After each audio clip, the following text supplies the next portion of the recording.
반갑습니다, 여러분. 여러분과 함께 1년 동안 고등학교 생활과 윤리 수업을 담당하게 된 박근오라고 합니다. 또 코로나가 잠잠해지지 않아가지고 첫 수업 인사를 이렇게 온라인으로 하게 됐는데 하루빨리 등교를 해서 교실에서 만날 수 있으면 좋겠습니다. 방학 중에 쌤을 본 친구도 있고 또 처음 보는 친구들도 있을 텐데 우리 차차 교실에서 만나면서 또 많은 이야기들을 나눌 수 있으면 좋겠습니다.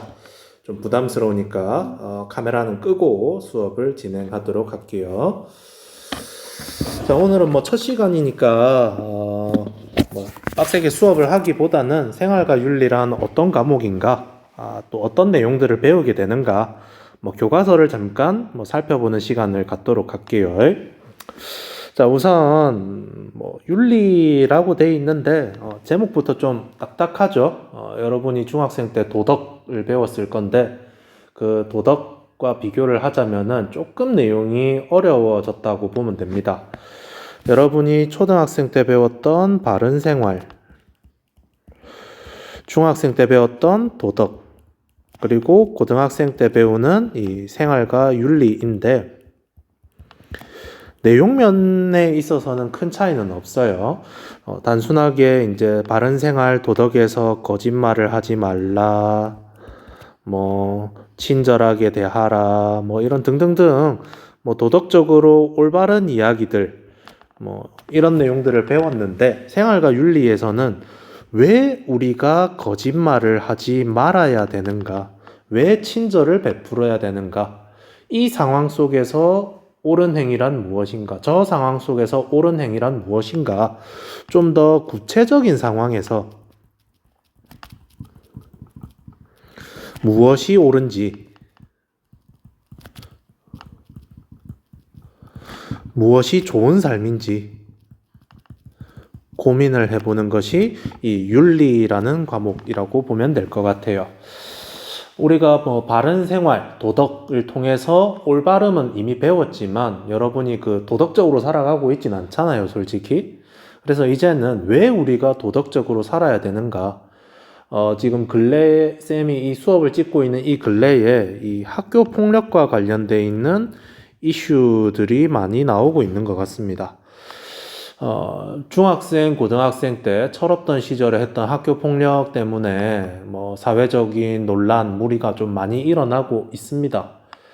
이것이 예전에는 정치를 하는 분들이 청문회에서만 논란이 되던 것이 이제는 일반 민간 이제 사적인 영역에서까지도 개인의 도덕성이라고 하는 것이 한층 더 강화되고 있는 것 같아요.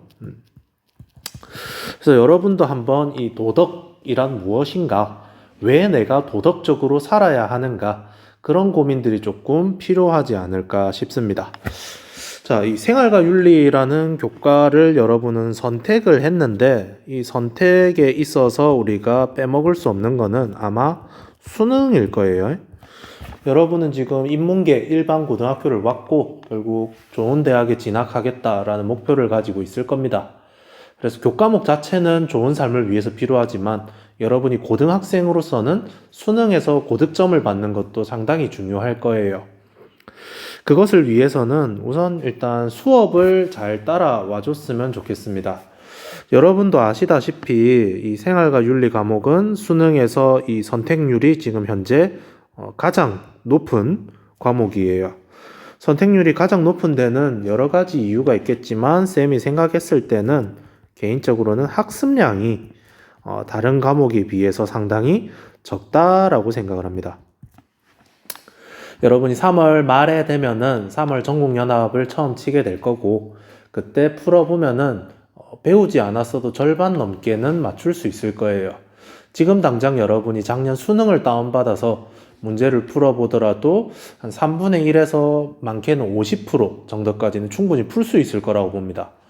나머지 이제 50%를 풀기 위해서는 이제 수업에 적극적으로 참여해 줘야 되는데, 여러분이 이 과목을 처음 배우니까 뭐 선행학습을 한 친구도 없을 것이고 학원에서 가르쳐 주는데도 뭐 진주는 없을 것 같아요. 그러니까 다 처음 시작하니까 일단은 선생님을 좀 믿고 잘 따라와 줬으면 좋겠습니다. 그래서 우선적으로 수업을 통해서 여러분은 기본 개념들을 배울 것이고 이 기본 개념을 바탕으로 무엇을 해야 되느냐, 2학년 때는 기출 문제 풀이를 해야 돼요. 이 부분에 대해서는 뭐 학교에서 부교재로 쓸지 아닐지 아니면 과제를 내줄지는 등교 이후에 자세하게 안내하도록 하겠습니다.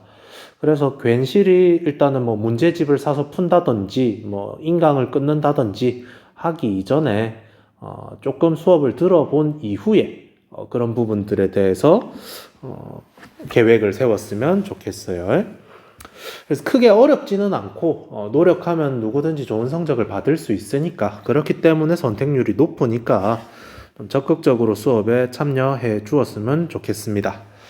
자, 우리 교과서를 넘겨서 목차를 한번 보도록 할게요. 생활과 윤리는 총 6개의 단원으로 구성되어 있는데 우선 1단원, 가장 중요한 단원입니다.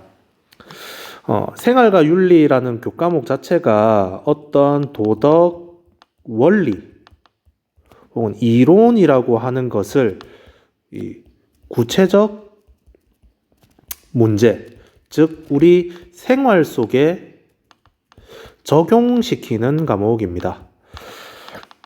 그래서 실제적으로 이제 생활과 윤리 모의고사나 수능을 치게 되면은 이 문제에 대한 적용,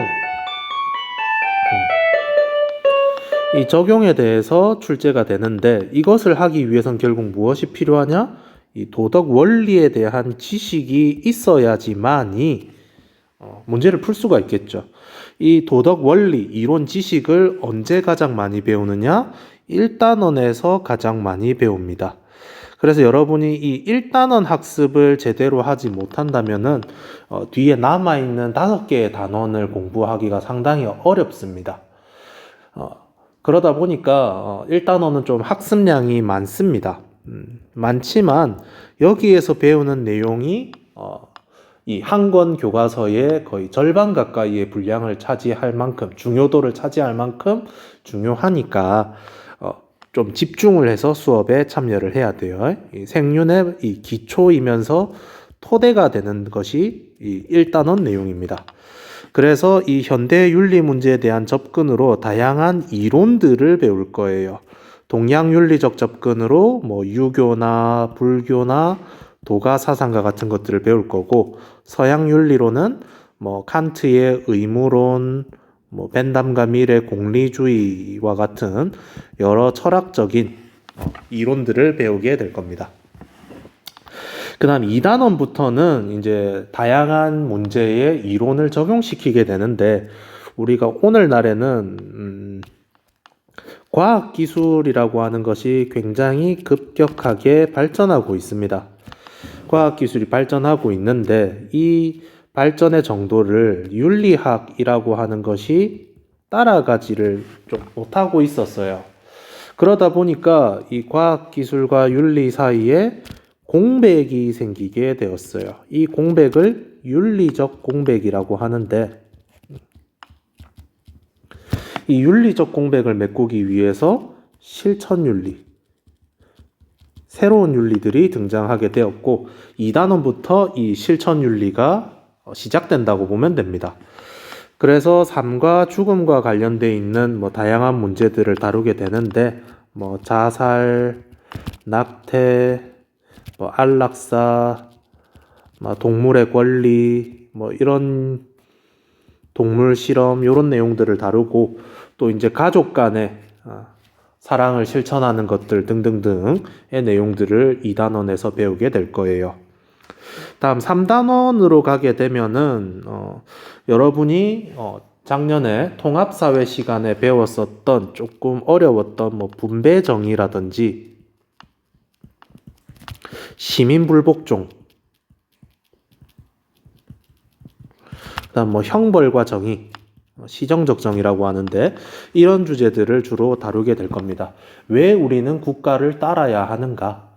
우리는 국가에 대해서 어떠한 의무를 지니는가, 국가는 어떤 의무가 있는가, 뭐 등등등, 뭐 여러분이 민주 시민으로서 갖춰야 되는 기본적인 지식들을 배우게 될 것이고, 또 다양한 문제에 적용하게 될 거예요.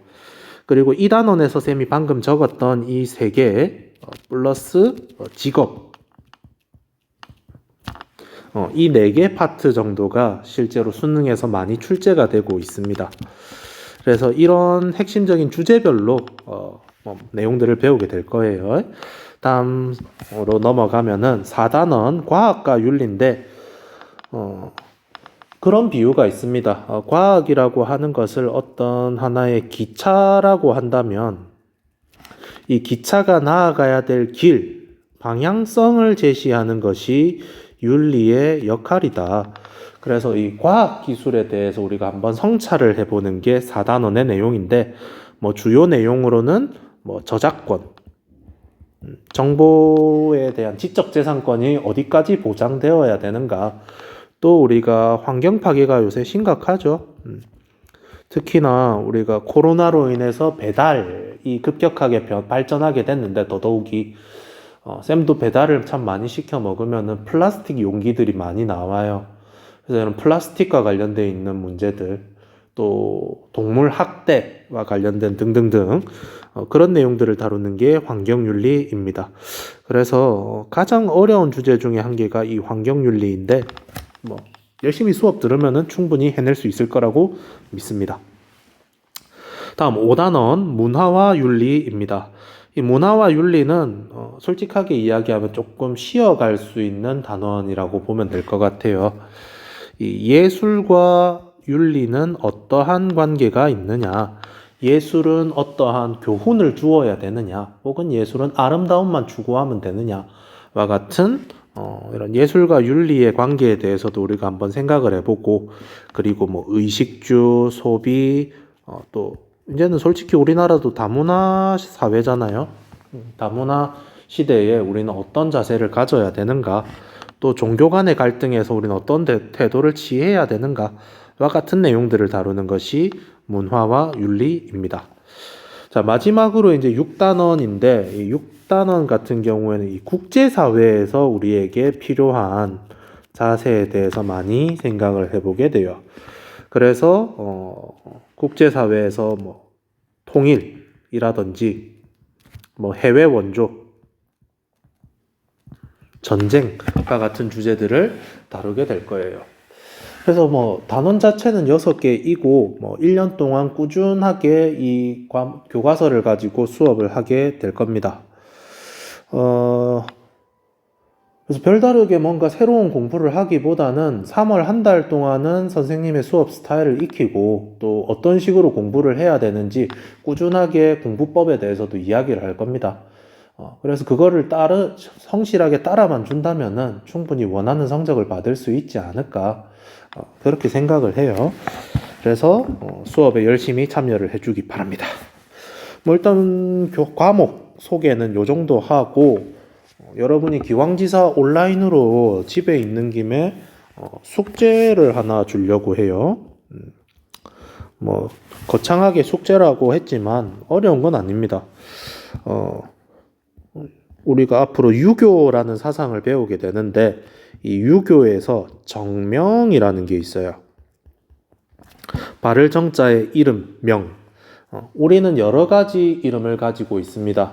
선생님 같은 경우에는 일단 내 이름 석자, 박근오라는 이름이 있고, 또 우리 부모님의 아들, 그 다음에 뭐 남편, 뭐 사위, 그리고 뭐 선생, 그 다음 뭐 시민, 뭐 등등등 엄청나게 많은 이름들을 가지고 있어요. 여러분도 마찬가지일 겁니다. 여러분도 한 집안의 아들이면서, 또 동명고등학교의 학생이면서, 또 동시에 진주시의 시민이면서, 대한민국의 국민이면서, 나중에 어떤 기업의 뭐 사장이 될 수도 있고, 최고 경영자 CEO가 될 수도 있고, 뭐 여러 가지 이름들을 가지게 될 거예요. 그 이름들을 바르게 하는 것, 그것을 정명이라고 합니다. 자신이 갖추고 있는 이 사회적 직분들을 맞게 행동하는 것, 그것을 정명이라고 합니다. 공자님께서는 이 정명을 설명하면서 이렇게 표현을 했어요. 군, 신, 부, 자. 임금은 임금답게, 신하는 신하답게, 부모는 부모답게, 자식은 자식답게. 참 고리타분할 수도 있지만 각자가 자신의 역할에 충실히 할 때 우리 사회가 제대로 돌아갈 수 있습니다. 선생님은 교사로서 수업을 위해서 최선을 다해야 되고, 또 여러분은 학생으로서 학업에 최선을 다해야 됩니다. 지금 여러분이 해야 될 일에 최선을 다하지 않는다면 그 최선을 다하지 않은 몫은 또 미래에 여러분 자신이 짊어져야 돼요. 그렇기 때문에 지금 이 순간 내가 해야 되는 일에 최선을 다하기 바랍니다. 요약하면 학생다워야 된다라는 거예요. 그것과 동시에 여러분이 가지고 있는 이름, 우리가 한글이라는 참 좋은 쉽고 아름다운 글자를 가지고 있지만 우리 동시에 많은 단어들, 글 속에는 한자가 숨어 있죠. 우리 교과목만 하더라도 뭐 생활과 윤리잖아요. 여기에서 한글로 돼 있는 건 솔직히 이제 이 과자밖에 없는데, 이런 것처럼 선생님도 박근호라고 한글로 쓰지만은 한자로도 이름이 있죠. 성씨, 박씨와 이제 뭐 뿌리, 근, 나, 오 라는 이름이 있습니다.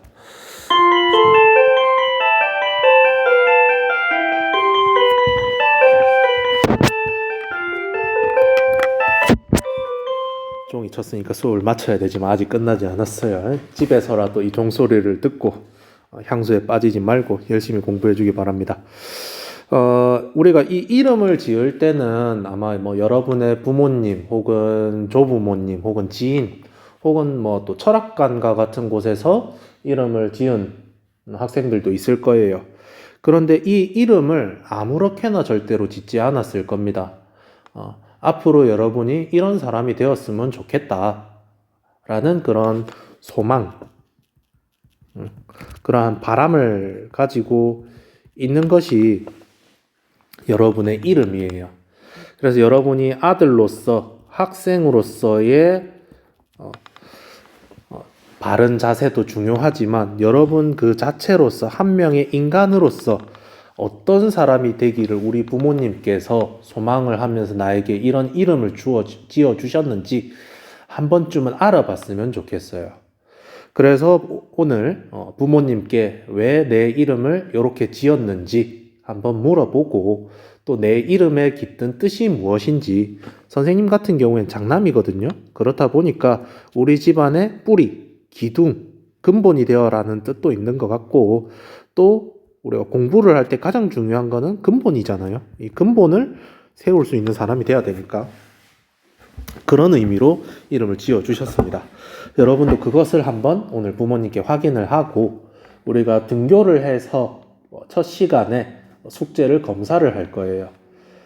그래서 이 교실에서 각자 여러분이 자신의 이름을 한번 써보고 여기에 담겨 있는 이제 의미를 친구들에게 설명해 주면서 나는 이 이름에 부끄럽지 않은 사람이 될 수 있도록 노력하는 자세를 보여주기 바랍니다. 자, 뭐 오늘은 첫 시간이니까 요 정도 일단 쌤 설명을 하고, 남아있는 시간 동안은 어떤 내용들을 배우는지 교과서를 한번 찬찬히 훑어보는 시간을 가지도록 합시다. 자, 오늘 수업은 여기까지 하도록 하겠습니다. 수고했습니다.